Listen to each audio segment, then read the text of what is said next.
మొత్తం ముగ్గురు ఎమ్మెల్యేలు ఉన్నారు. వాళ్ళకి సంబంధించిన సమస్యలకై కమిషనర్ గారు మరియు వాళ్ళ యొక్క అన్ని డిపార్ట్మెంట్పై ఈరోజు రివ్యూ చేయడం జరిగింది.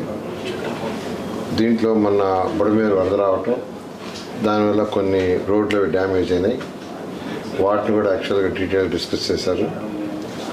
తర్వాత ప్రతి ఒక్కరికి సర్ఫేస్ వాటర్ అంటే బోర్ వాటర్ కాకుండా 100% ఇవ్వాలనే ఉద్దేశంతో ముఖ్యమంత్రి గారు చాలా క్లియర్గా ప్రతి ఒక్కరికి సర్ఫేస్ వాటర్ ఇవ్వాలన్నారు. దాని మీద యాక్చువల్గా ఇవాళ డిస్కస్ చేయడం జరిగింది ఈరోజు డీటెయిల్గా. ఈరోజు విజయవాడ మున్సిపల్ కార్పొరేషన్ తీసుకుంటే ఆల్మోస్ట్ 80% వరకు యాక్చువల్గా ఇవ్వగలుగుతున్నారు. మరో 20%కి సరిగా ఇవ్వలేకపోతున్నారు.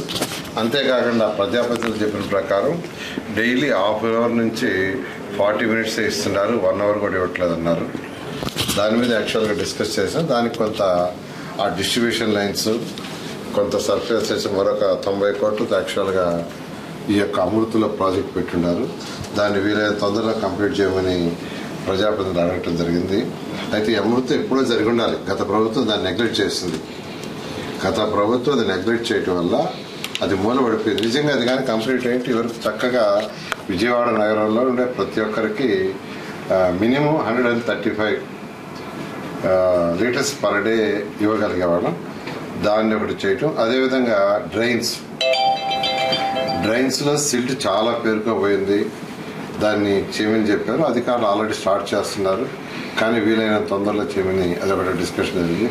సివరేజ్ యూజ్ చేసిన వాటర్ని ట్రీట్ చేసి బయటికి పంపించాలి. ఇప్పుడు ఎన్జిటి చాలా స్ట్రిక్ట్గా ఉంది, కోర్టు స్ట్రిక్ట్గా ఉండే. దానికి కావాల్సింది కూడా యాక్చువల్ ఇవాళ చాలా డీటెయిల్స్ జరిగింది. వీటన్నిటి కూడా అంతేకాకుండా కొన్ని పట్టాలు ఇవ్వాల్సినవి ఉన్నాయి. 22A ఉండే దాన్ని డిలీట్ చేయాలి. కలెక్టర్ గారితో కూడా డిస్కస్ చేయడం జరిగింది.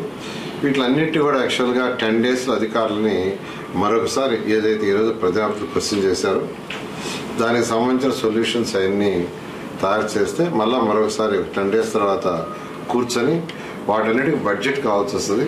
ఆ బడ్జెట్ విషయం కూడా ముఖ్యమంత్రి గారితో మాట్లాడి అది స్పెషల్గా శాంక్షన్ చేసి వాటన్నిటికి కంప్లీట్